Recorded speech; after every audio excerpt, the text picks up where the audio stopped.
So we pretty much all know that stock Glock triggers have been tremendously outdated. A lot of the new carry guns have solid triggers like Kinetic, P365, which isn't the best, but still miles better than, stock Glock, in my opinion. You got your Ruger, Springfields, the Smith & Wesson, M&P Shields, all with stock Glock triggers, all with a stock trigger that's much better than the Glock stock trigger. People love the reliability of the Glock and how it can run and run and run, even without any maintenance or cleaning. And that's one of the many reasons why I prefer them as an EDC and like duty style carries. If you're a new shooter or haven't shot a Glock yet, or have only shot Glock, the shooting experience sucks. But everyone looks over that because of the reliable track record of the Glock. But to combat the trigger situation, now without going through any unreliable aftermarket triggers, Glock has their own trigger called the Glock Performance Trigger. This is attractive to Glock owners because the whole system is made by Glock, and it comes as a drop-in system, which is basically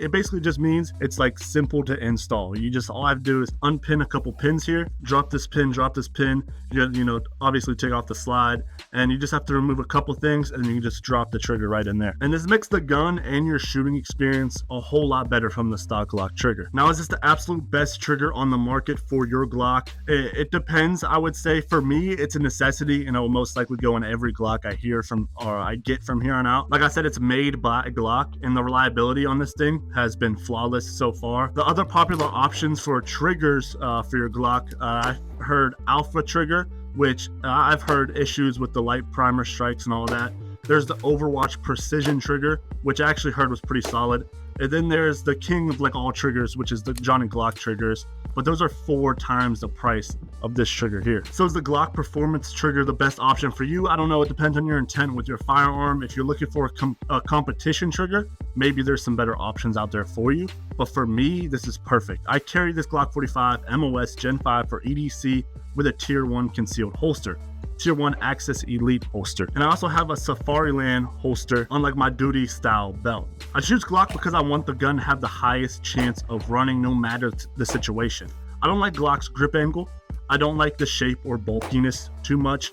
I don't like the stock Glocks are pretty much outdated compared to what other firearm companies are putting out right now, but Glock has never, ever given me any issues. I've gotten the cool new hyped up guns plenty of times, and I always run into an issue that's a little bit bigger than what it should be for the price they're giving it at. I don't want any major issues. I don't want corrosion. I don't want the finish to be bad. I don't want reliability issues going in after 1,000 rounds.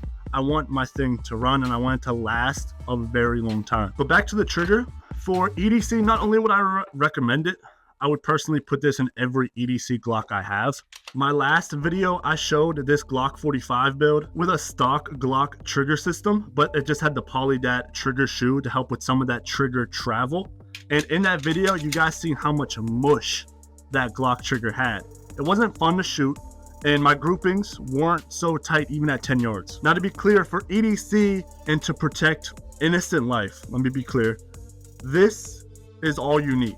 All you need is this tool, stock, any brand most of the time. No red dots, no lights, no mag wells, no extended slide releases, mag extensions. All you need is this right here, this tool. All you need is this tool, stock. You don't need internals to help with the recoil. The only thing you need is a bare bones firearm to protect life, and that's the most important thing whenever you're talking about EDC. If you genuinely enjoy shooting and you look forward to making your groupings tighter and tighter without messing with the reliability of the gun, this is how I came up with this setup. No internals were swapped.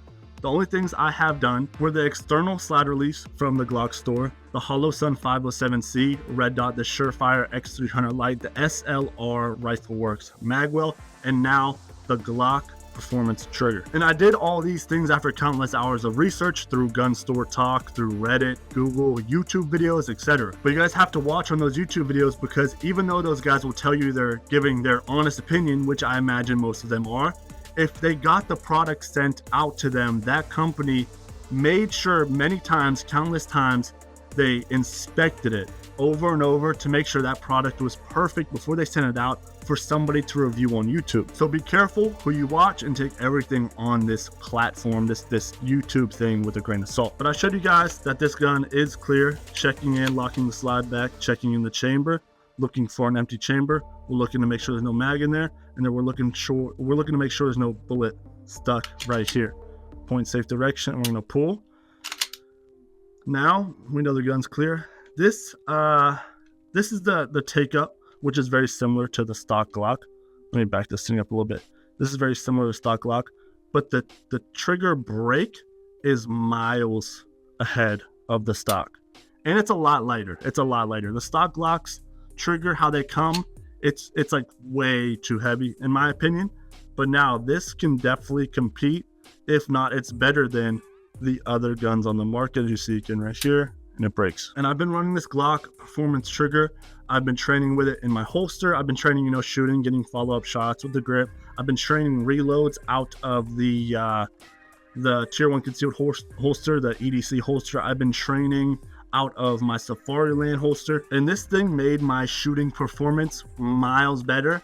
And again, I haven't ran into any issues. Now, the only issue, which is like not an issue because it never bothered me whenever I was shooting, it never bothered me while I was shooting, right?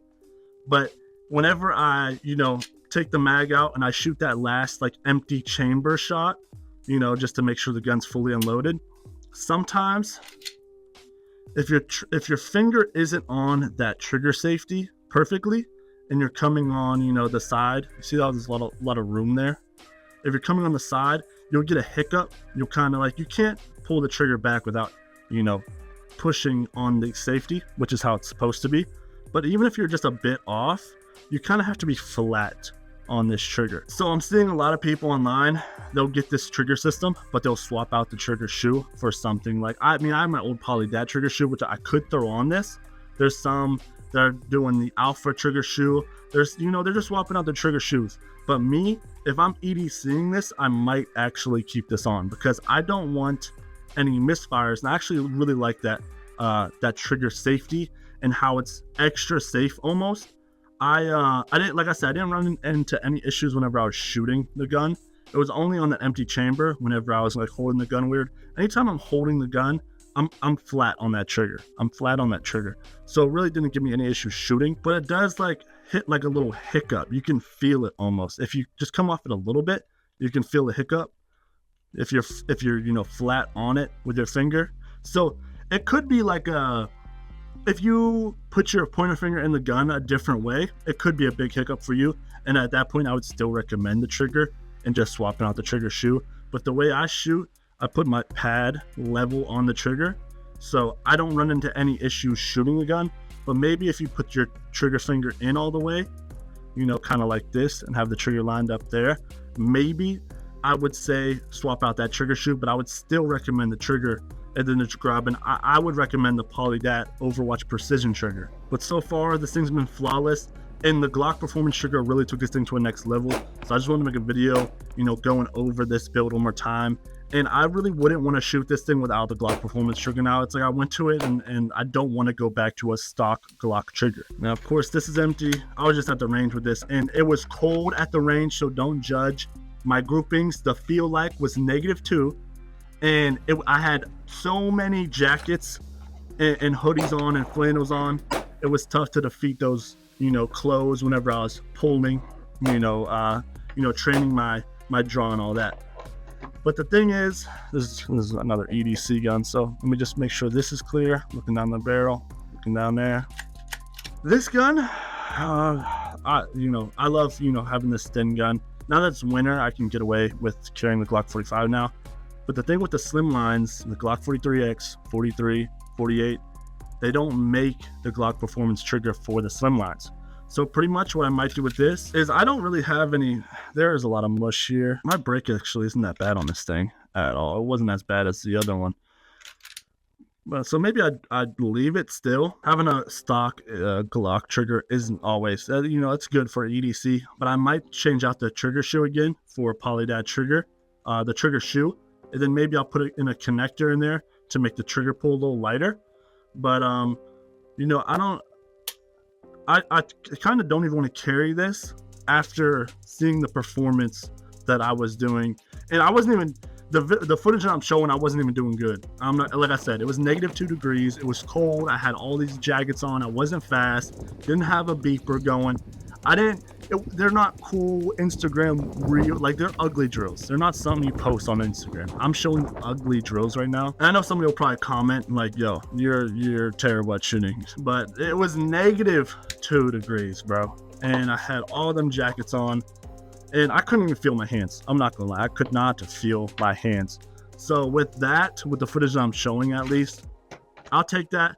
And I know I was there just a week prior to that footage, and I had my stock trigger with the polydad shoe, which the polydad shoe, the trigger shoe did help with the trigger travel, but my groupings weren't nearly as good. And I know that specifically because I also took out my SIG P320 X5 Legion that day, and those groupings were significantly better. I remember how bad the groupings were with the 45, and that's why I did upgrade the trigger, because the P320 X5 Legion, that's more of a competition gun, whole lot lighter of a trigger, still has a little bit of mush after the break, but I wanted to upgrade this trigger if I'm gonna carry it as an EDC without messing with the reliability. So I definitely had to go with Glock. But yeah, that's just my little TED talk and a little Glock build update. Let me make sure this thing's clear again. Oh, I do have a mag in there. I did order a bunch of stuff for my EDC build. Let me get this mag back out again. I don't have one chambered, but I'll show it again.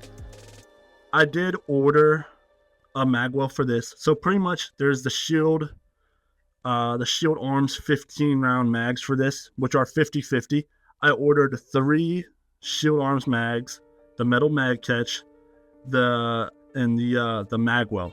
So I got all of that for $75. It was 60% off of a Black Friday deal, and I had to get it. I got 3 mags specifically because I need to try all of them out. Like, I'm gonna swap out the mag catch, I'm gonna get a magwell, and the reason why I bought it is because the magwell alone is $75, and I got the whole bundle for $75. So even if the mags don't work out, I can swap back to OEM mag catch, OEM, mags. But best case scenario, I put on the magwell's staying on no matter what, so I got my money there. I'm gonna swap out the mag catch for the Shield Arms metal mag catch, and then I'm gonna try 3 Shield Arms magazines, and if I can get one of them to run flawless, say 500, 600, 700 rounds, and I don't have issues with 1 or 2 of them, I will keep in the Shield Arms mags. I don't recommend you guys carry the Shield Arms mags without running at least 500 rounds with no malfunctions. So if that happens, I'll keep everything in. It'll be good. I'll have 15 rounds in my Glock 43X. If it doesn't work out, I'll still, have my money into the magwell here. I'll swap back to the OEM mag catch and the OEM mags, and I'll still be good to go. So whenever that comes, I'll be sure to update you guys. Be sure to drop a like on today's video if you guys feel like I deserved it. Subscribe to the channel for extra content like this, more content like this. If you guys don't know, I have another YouTube channel. This is just a backup YouTube channel, and this is, what I like doing, so I'm just over here uploading when I can. But drop a like and subscribe for more videos like this. I appreciate y'all, boys. I'll catch you on the next one.